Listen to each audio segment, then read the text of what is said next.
This video brought to you by Bose, makers of the award-winning Bose 10 noise-canceling headset, and by Cessna, the world's largest manufacturer of general aviation aircraft.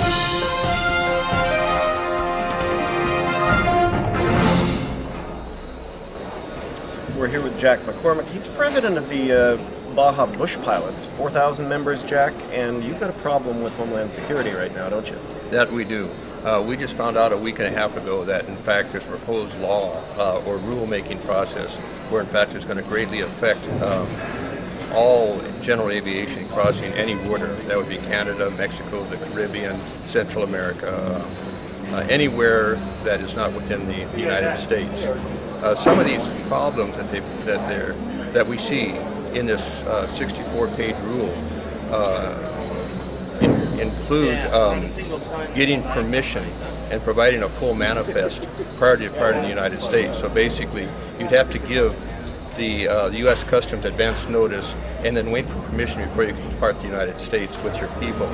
And then when you get down to Mexico or into Canada or up in the Caribbean, before you can depart back to the United States again, you've got to provide the full manifest, and you have to wait and sit somewhere waiting for permission from the U.S. government to allow you to depart from that airport into the United States.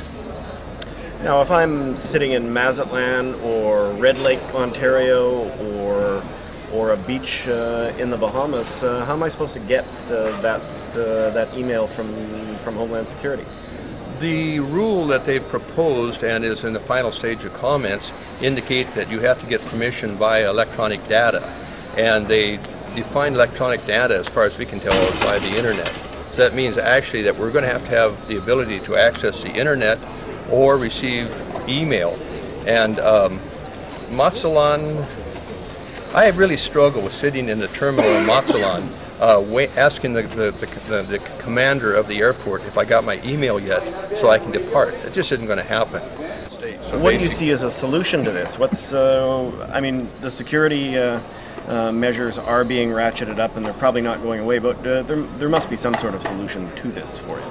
Well, they've already got a solution. Right now we have to give advance notice. We have to let the customs know within an hour before we cross the border.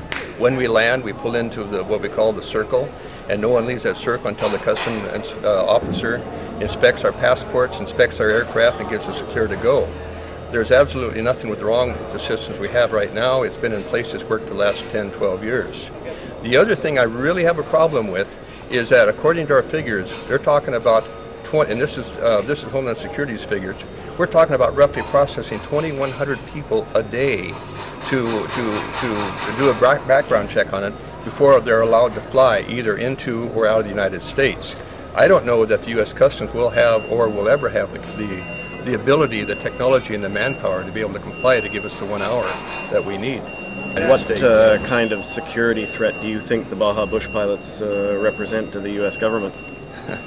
Well, we've been, I won't say it's the amount of tequila we bring back because we just don't bring back that much tequila. But to the best of my knowledge, general aviation, we're talking about Cessnas, Pipers, Beechcraft, there's never been a terrorist threat with a small aircraft. You know, there is no security now in place for trucks, for buses, for people that walk across.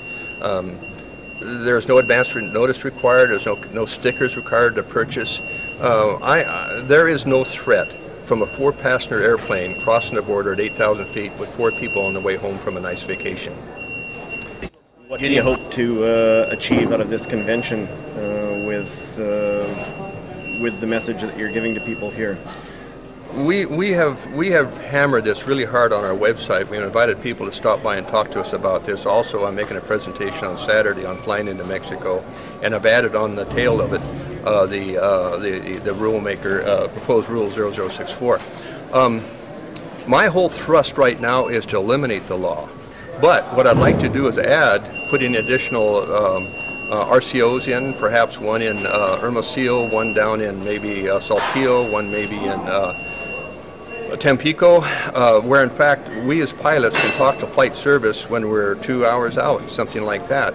That would increase the safety and give us a lot more flexibility in meeting with what the customs want. Secondly, we have to completely eliminate the need for electronic reporting. It can't be done. It just won't be done. There's not the facilities. You're lucky to have a phone that works in Mexico, leave alone internet service with the ability to receive email. Well, we can't leave on a sour note. Tell us about the wonders of flying to Mexico. Why should we want to fly to Mexico? You know what? Let's go back 30 years. Remember when we used to fly with the just by the seat of your pants? We didn't have air traffic control. We didn't have TFRs. We didn't have class Bravos, class Charlies. That's Mexico. And yes, it is safe. They've got VORs. They've got airways. But it's a whole different world. It's just like going someplace and having a good time. Mexico and Central America, because my first love is Central America. My second one is Mexico. But to get south of the border, that's what it's all about. The people, once you get 200 miles south of the border, you're no longer in gringo Mexico, you're in real Mexico, and people are so wonderful. They smile, they look at you, they give, you give, and all in all, it's just a great flying adventure.